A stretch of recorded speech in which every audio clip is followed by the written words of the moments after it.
Soap films are mostly thinner than wavelengths of light. About 20,000 times thinner than a human hair. They're almost not here. Probably the thinnest thing you've ever looked at and gotten information back from was a soap film. Tom Noddy is one of the world's foremost exponents of bubble art.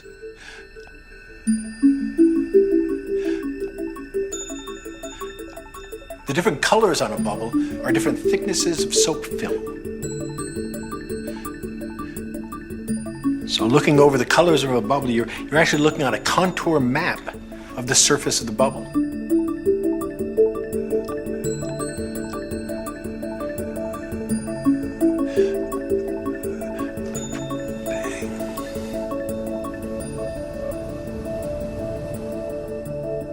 So like everything in nature, bubbles are just trying to economize. They're trying to get as small as they possibly can. But in the case of bubbles, they can do it perfectly. A single bubble in the air is always a sphere. At first sight, it seems obvious that the bubble should be round. But why is the sphere so special?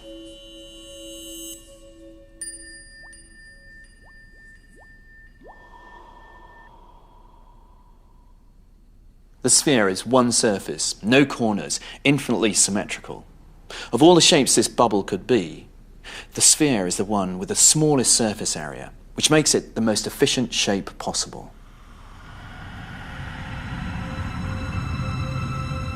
And it is because nature loves to use her resources effectively that we can see spheres everywhere we look.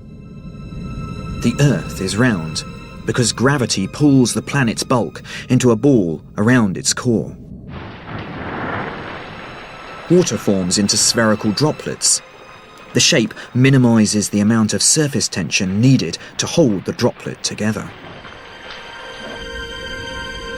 And a spherical shape gives simple life forms, like this Volvox plankton, optimal contact with their surrounding environment. But not everything is spherical. And because bubbles are so thin and flexible, we can use them to create other shapes. So a single bubble in the air is always a sphere. But if they touch each other, they can save material for both of them by sharing a common wall. And so they do. If they can save surface area by taking advantage of their environment, they will. So when you've got just one bubble, the sphere is the most efficient shape. But as we add more bubbles, we see the geometry changing. So in this case, we've got 4 bubbles, and you can see them meeting at a point. But put a shape in the middle, we don't get a spherical bubble. We get, in fact, a little tetrahedron. With 4 faces, they're not exactly flat, they're parts of spheres. But each time, the bubbles are trying to find the most efficient shape for the arrangement of bubbles. So now we've got 6 bubbles, we've got a little cube appearing in the middle.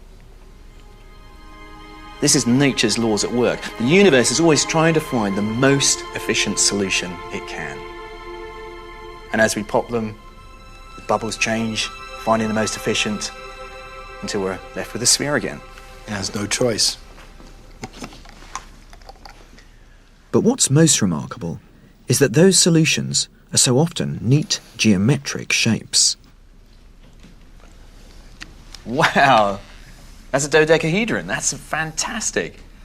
And they're almost perfect pentagons, aren't they? That's really surprising. They're not bulging really very much at all. That's right. That's right. So 12 bubbles around make 12 faces, and the most economical shape that they can make, the lowest energy, is the dodecahedron in the middle. Yeah.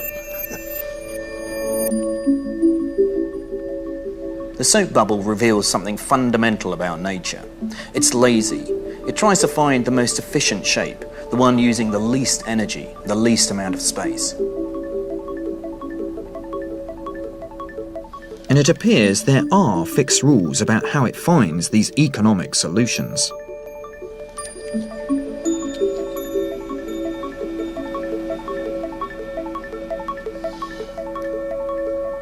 The bubbles are incredibly dynamic, but each time one pops, they're always trying to assume the most efficient shape, the one that uses the least energy.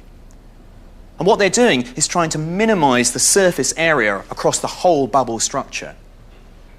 This beautifully illustrates one of the fundamental rules of bubbles, which is 3 walls of a bubble will meet always at a 120-degree angle.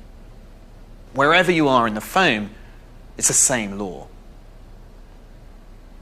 But if we in fact make each of the bubbles the same size, a rather magical shape starts to appear.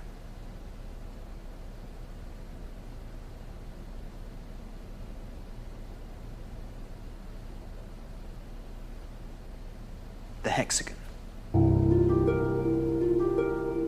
And when you pack lots of hexagons together, the pattern that spontaneously emerges is the familiar sight of a tightly ordered honeycomb. So when we see that pattern at the heart of the beehive, it is in fact echoing some of the fundamental geometric rules of the universe. It's the principles we see in bubbles that help explain where all structure comes from.